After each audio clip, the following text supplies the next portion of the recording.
guys get me up early, so I like to be able to watch News Center 8 at 10. I don't like waiting up that late for the news. I have a hard day. I work anywhere from 9 to 12 hours a day. I'm tired by the time I get through with my grandchildren, and I want to go to sleep. We have tried the 10 o'clock, and we like it if there's not a movie on another station. It's much more convenient, not so tired in the morning. Keep it there. Yeah. Keep it there. Right, don't change that.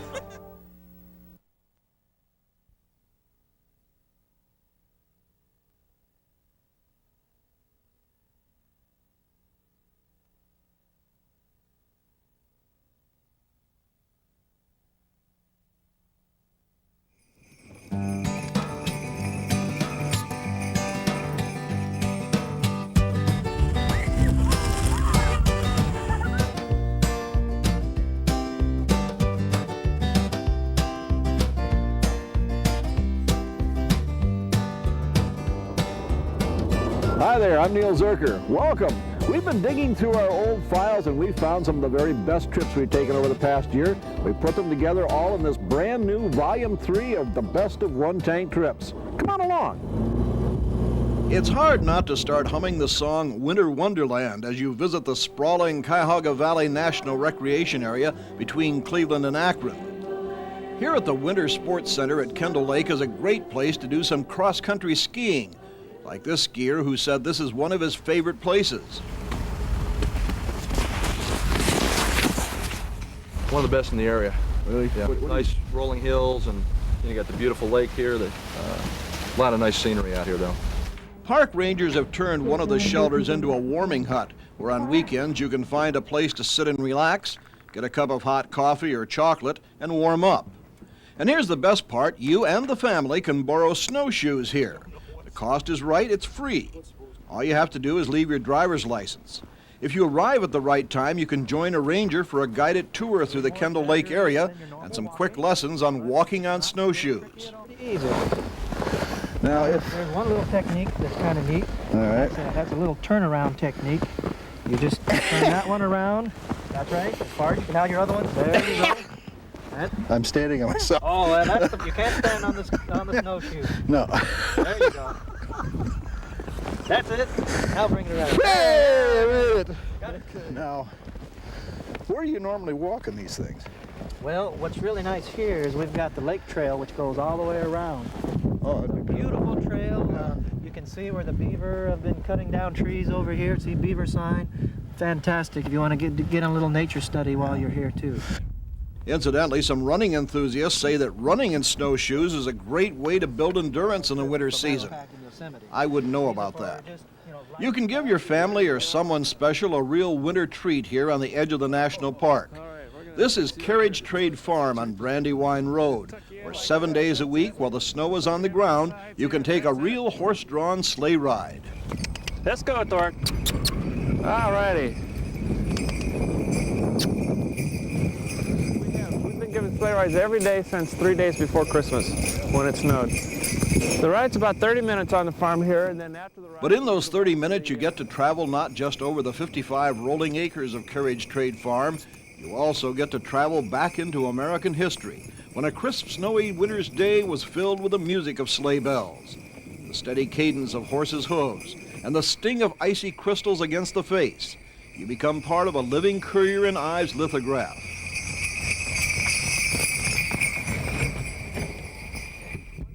Reservations are required at least 2 days in advance. The cost is about $60 a couple, and when the ride ends, the sleighs head for the carriage barn and museum, where hot drinks and baked goods await to warm up the passengers.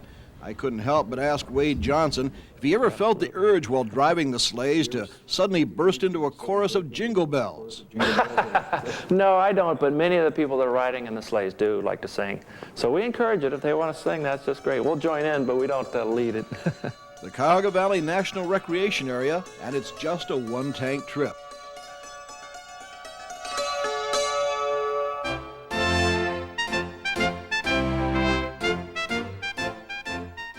It truly is a castle, a real castle, but you're not going to believe who resides here. Welcome to the administrative offices of the Alliance City School System. probably the only school system in America that also owns a tourist attraction. The castle was built at the turn of the century by a local industrialist. Rumors through the years have persisted that the building was a castle from England and that it had been dismantled and moved here stone by stone. The truth is a bit less exciting. He hired an architect from Cleveland. It had nothing to do with any specific castle in Wales or Great Britain, anywhere. But take a stroll through this magnificent building. If it's not a castle, it's very close. From the huge chandelier that hangs from the rotunda in the greeting room, it's a replica of one that was given by an alliance company to the then Shah of Iran. To the swimming pool in the basement that is used today by the school board to store books and other materials. And there is even a sub-basement that was built as a wine cellar with a 6-inch thick door. And in here, this is my favorite room. The stone wall actually moves to reveal a hidden room, just like in a real castle. Could it have been used for a speakeasy during Prohibition? Well, this was done in the early 30s, so to draw that conclusion. Tours of the castle are offered every afternoon at 2 p.m. when school is open. Other times can sometimes be arranged for groups by calling the Alliance School Board. Incidentally, you can also purchase souvenirs of the castle that are available through a group that is spearheading a drive to raise funds to do some much-needed restoration work on the building.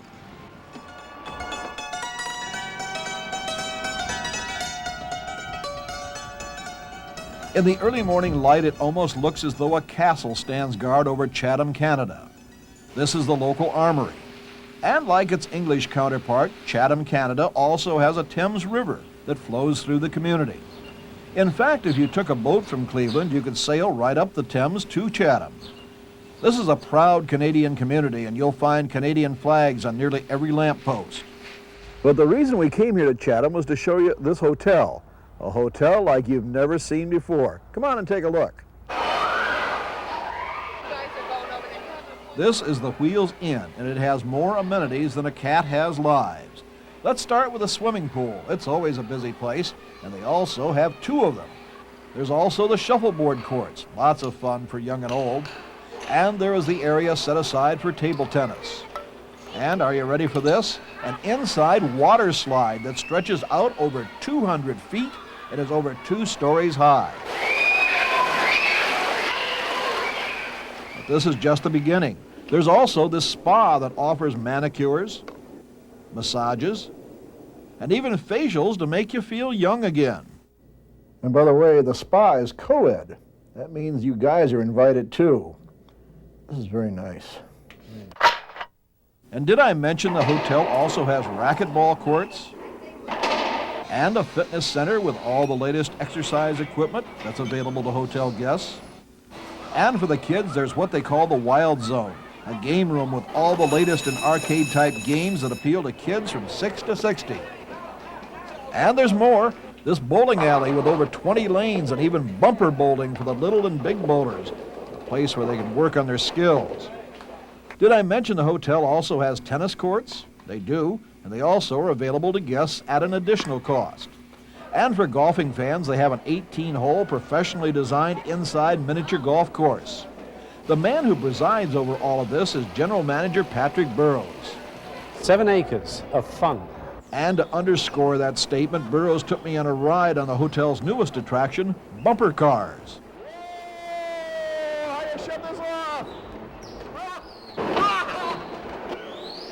So what does it cost for a family to spend a night at the Wheels Inn? Weekends, we run around $90 a night. And that's for a room like this, but that's in Canadian funds, which means you pay about $65 in American money, and the kids stay free. But make your reservations early. Really, from Christmas to the end of Easter, you really want to book several months in advance. As for the rest of the year, it's still a good idea to make reservations as soon as possible. The Wheels Inn of Chatham, Canada is a very popular place.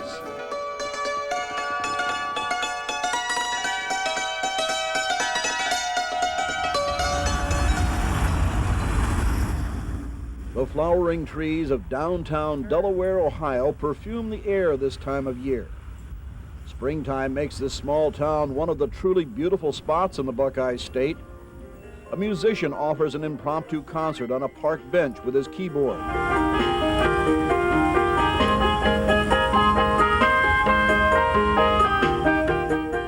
This town wears its antiquity like a proud badge, like the sign for Bun's Restaurant that hangs over the street, directing customers into this family eating place that has been in business for 112 years. Other quaint shops compete for customers with sidewalk signs that peek out from beneath flowering trees. The Olentangy Indian Caverns were the main reason for this trip. Tourists can climb down these stairs 105 feet under the ground to wander through some of the most accessible caverns in the state of Ohio. Guide Dick Langenskamp starts his tour off this way. I know you guys are going to be disappointed. There are no bats or snakes down here. I don't know about the kids, but I sure wasn't disappointed to hear that news. The temperature is a constant 54 degrees year-round in the caverns. The passages stretch out for miles in some cases. Guide Dorothy Rousseau says that this was once the territory of the Wyandot Indians, and they made use of some of the passageways as emergency exits. This is a small, narrow passageway that goes back to the Scioto River, about 3.5 miles. And that's not all. While we are at 105 feet below the surface of the earth, we haven't come even close to the bottom of these caverns. The 500 feet below the Earth's surface is not open to the public, but there's an underground river and an underground lake. The fact is that even 50 years after the caves have been open to the public, many of the passages and caverns here have still not been explored, leaving you to wonder what else may someday be found here at the Olentangy Indian Caverns. Delaware, Ohio, a great family one-tank trip. Salt Fork State Park down in Cambridge is our largest state park, and it is a most popular resort in the summertime. Not only the lodge, but the marina also, where you can rent just about any kind of boat to tool around the lake. But what I want to show you is up at the end of this road, a couple of miles from Salt Fork. Every once in a while I find a place I don't want to report on. I want to keep it just for myself. Misty Meadows Farm and Bed and Breakfast is just such a place.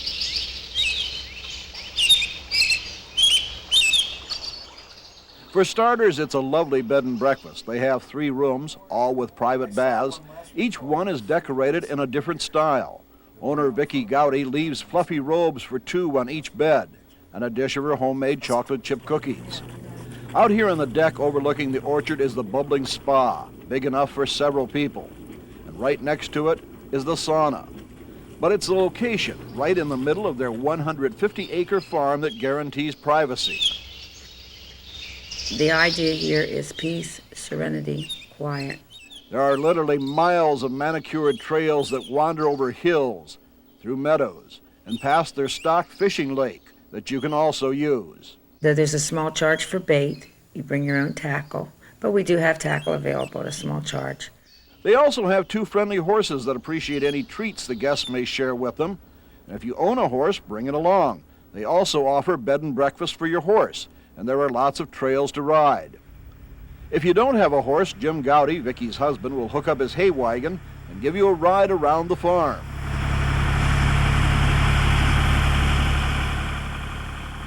These brush piles here are pruning branches from our fruit trees. We put them out here for rabbit. A quick stop at the house to pick up some baskets, and then back on the wagon for another ride back to the woods, where you'll find out what peace, serenity, and quiet are really all about. Jim, see you in about an hour. Okay. Thanks.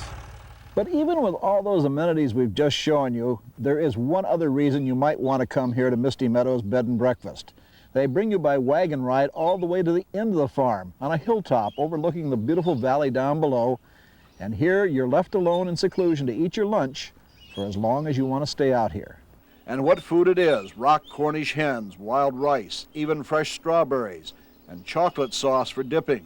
You're just alone with nature, and it's very romantic. Do anything you want. Do anything you want. Just don't tell me.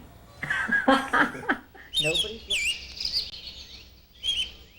Cost for 2 people for a night here is about $90. The picnic is extra. Reservations are a must.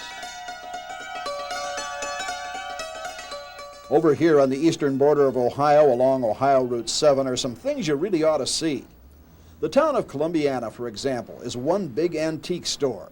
From the historic log cabin on its square to the store after store that deal in antiques. Even their town water fountain is an antique that still quenches the thirst of visitors. On the outskirts of town, this mailbox brought us to a halt. I mean, who would own a mailbox like this? May Reed would. Doesn't everyone have a mailbox like that? Actually, may have the only one because she built it here at her fiberglass and concrete statue company. You say you want something unique for your front lawn, something the neighbors don't have? Well, how about this? A pair of life-size giraffe. Really, most of these giant life-size figures of animals and trees are sold to miniature golf courses around the world. But it's not just fiberglass. May also makes all kinds of cement garden statues. Just about every kind you can think of.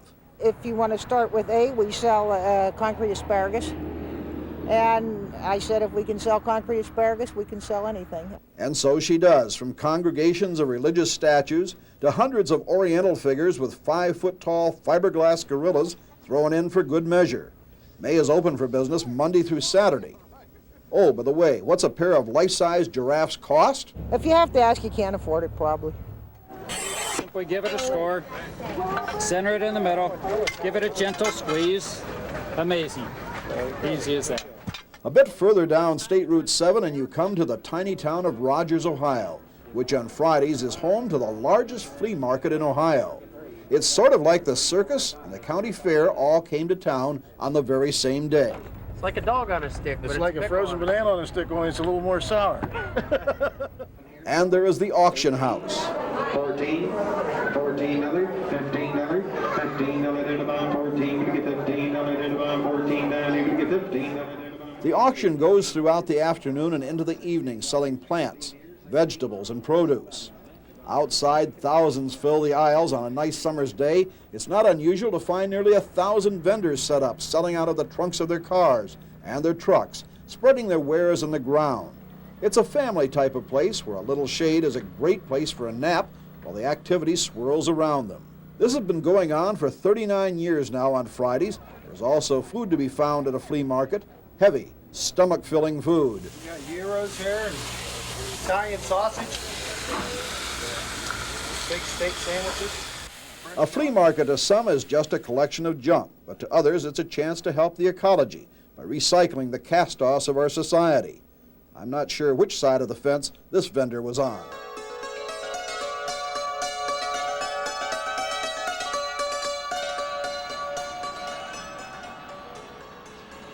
It's just a one-tank trip and a 20-minute boat ride from Marblehead to Ohio's largest island in Lake Erie, Kelly's Island.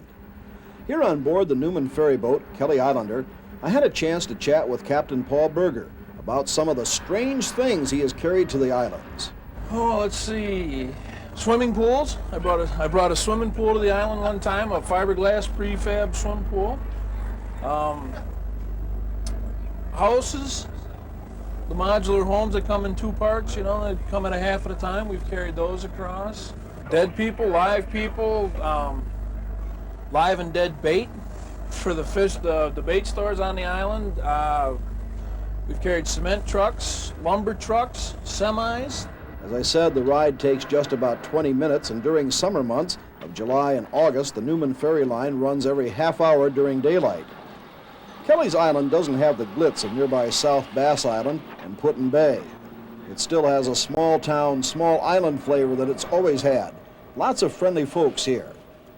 You don't have to bring a car to Kelly's Island. They rent golf carts and bicycles at several spots on the island. And there is lots to see, from the beautiful old Victorian homes that line the waterfront to the glacial grooves that once covered this island, a reminder of the ice that once flowed over this part of the world.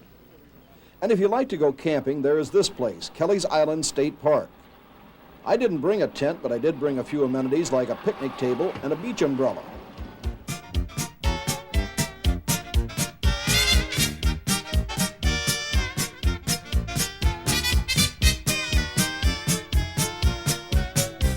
You really don't have to spend a lot of money to come over to Kelly's Island. I mean, you can come over and just spend the day if you like. Bring along a lunch and go to Kelly's Island State Park. Have a little picnic all by yourself. My husband and myself. Or if you prefer to let someone else do the cooking, join Patty Fresh and her family at their Island House restaurant, a place that offers music with your dinner.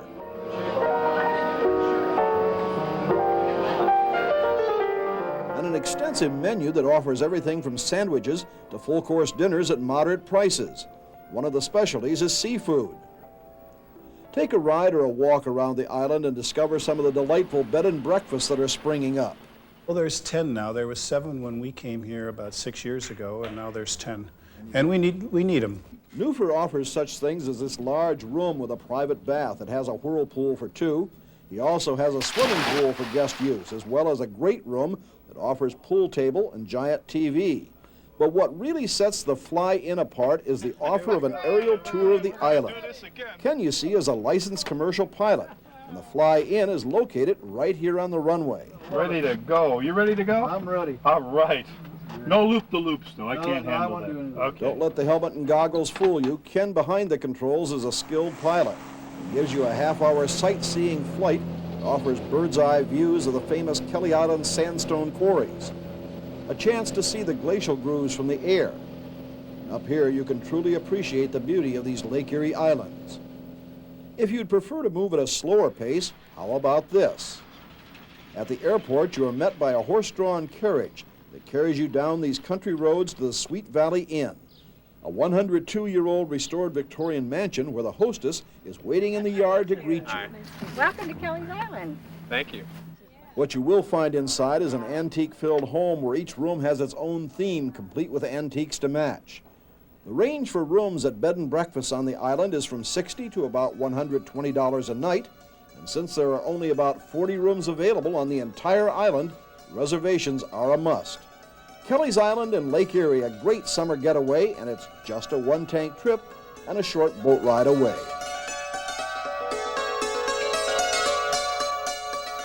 I've always wondered what would happen if I drove my little car across a beach. Well, over 60 years ago, this man, Malcolm Mack Woods, found out when he took his old Model A Ford for a ride on this rain-packed sand dune near his Shelby, Michigan home. It was such fun that he developed other dune scooters, as he called them, and became the world's first entrepreneur of dune scooter rides. Today, 67 years later, Mack Woods' family is still giving tourists an unforgettable ride and view of the famous sand dunes of Lake Michigan. There's approximately 2,000 acres of dunes out here, and they're divided like into thirds. And what Ruth Ann does is take you on a surprisingly smooth ride over 8 miles of trails through the sand dunes that spill between Lake Michigan and nearby Silver Lake. This is one of only 3 such dune rides left in the United States.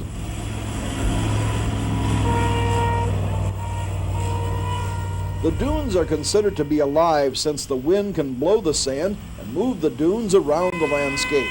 Silver Lake is being filled in with the sand. It is moving in at a rate of 3 to 5 feet per year. Figure about 120 years there will be no more Silver Lake. There may be just a small stream that flows down through there as it is spring fed.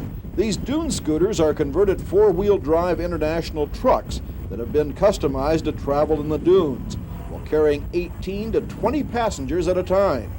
You get a chance to not only see the dunes, but also Lake Michigan. This is the narrowest point across from Michigan to Wisconsin. It's approximately 58 miles straight across. And it is on the lake shore that you get one of the best reasons to take a dune ride, especially on a hot summer's day as the dune scooter races along the shoreline at 30 miles per hour through the waves.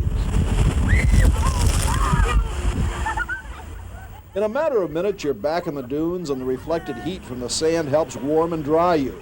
What appears to be short trees are actually the tops of 80-foot tall trees buried in the dunes. Every ride, even today, ends with a plunge down the steepest hill.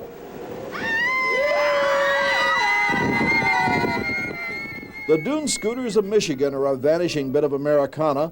Once there were 7 such rides. Today, only Mack Woods and 1 other remain here in Michigan. Try it. It's a lot of fun for the whole family, and best of all, it's just a one-tank trip.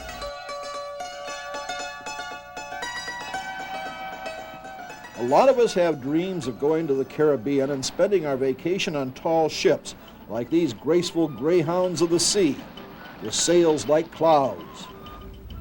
Ready about?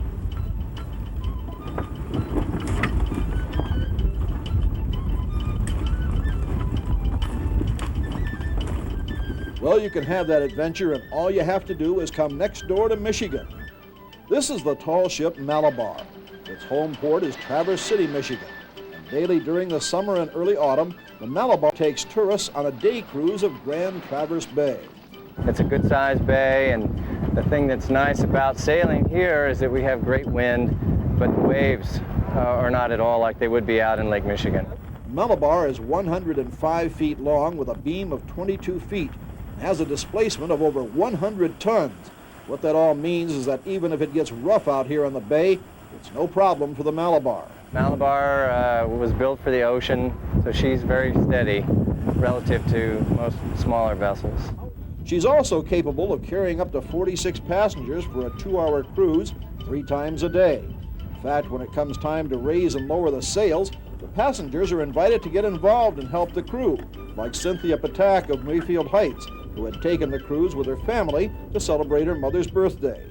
Oh, it's wonderful. I love sailing to begin with, and this is just wonderful. Northern Michigan is beautiful. The crew is made up of both men and women, and all serve double duty, not only raising and lowering sails, but also serving passengers a picnic lunch, and then assisting them in any way they can, like volunteering to take my home video camera up to the top of the 80-foot mast to give us a bird's eye view of what the lookouts in the days of sail would see from that high perch. This is the video he shot, a dizzying look at the ship below plowing through the waves. While the Malabar looks like the lake freighters of a century or more ago, she's a relatively new ship, launched in Bath, Maine in 1975, and is officially known as a 2-masted, gaff-rigged, topsail schooner. Even after the Malabar is docked here at Traverse City, there's a reason to come and visit. The reason is that this turns then into a floating bed and breakfast. There are accommodations for 21 guests and 8 private staterooms that look just like you would expect in a 19th century windjammer, with the exception of electric lights, wash basin, and a modern head in the passageway. This is how it works. Well, what we do is you sail on our evening sail, and it has a catered picnic included. Then you stay on board the ship at night. We're back at the end of our private pier. And some passengers like to go into town, others stay on board. And then in the morning, the ship's cook puts on a big spread and you have breakfast with the crew. The cost for the bed and breakfast cruise is $175 for a couple, or $95 for a single rate. If you'd like to just take a 2-hour cruise on the Malabar, it'll cost about $30. And if all of this leaves you wanting more, there is a lot more. They have another tall ship, the Manitou. The Manitou sails from Northport, which is 30 miles north of here, and she offers 3- and 6-day windjammer cruises to the various islands and coastal villages of the region. And those are a lot of fun as well. You have more time on one of those to get involved with actual sailing of the ship if you'd like to participate. So there it is, a windjammer adventure right here next door in Michigan.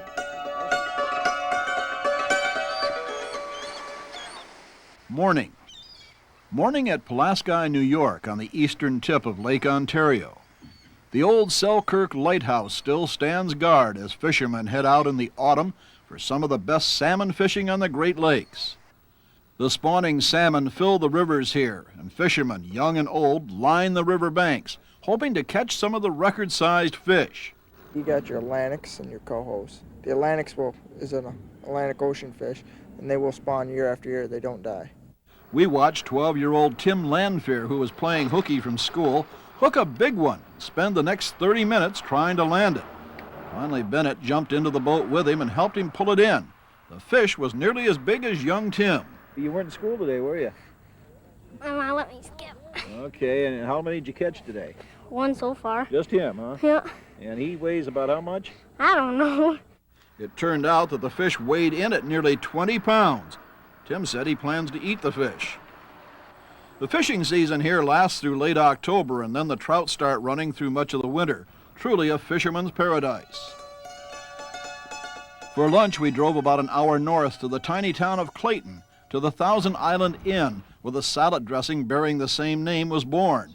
Essentially mayonnaise and chili sauce, Hotel owner Susan Venus says there are some other ingredients. There's some pickles in it. There's a few other special ingredients that are in it. So how do you get the recipe for the secret ingredient? Well, to get the true recipe, you can buy the hotel.